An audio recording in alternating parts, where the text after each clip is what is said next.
हल्का असम्बली चारमीनार के बीएसपी उम्मीदवार अबरार हुसैन आज़ाद बहुजन समाज पार्टी ने वोटरों से तब्दीली के लिए उनके इम्तियाजी निशान हाथी पहले नंबर पर बटन दबाकर वोट देकर कामयाब बनाने की अपील की और कहा कि बीएसपी को वोट देना आपकी तरक्की के लिए वोट देना है।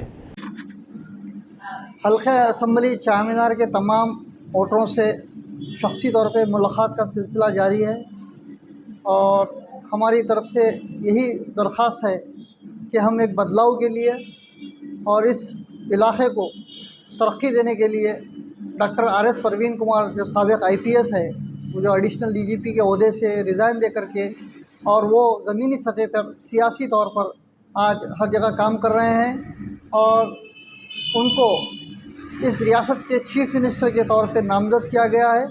तो लिहाजा हल्का असम्बली चारमीनार के तमाम वोटरों से बिलखुसूस हमारे SC ST और BC भाइयों से मेरी ये दरख्वास्त है कि वो अपना कीमती वोट हाथी के निशान को देकर मुझे चारमीनार असम्बली से कामयाब करें और डॉक्टर आर.एस. परवीन कुमार साहब के हाथ को मजबूत करें।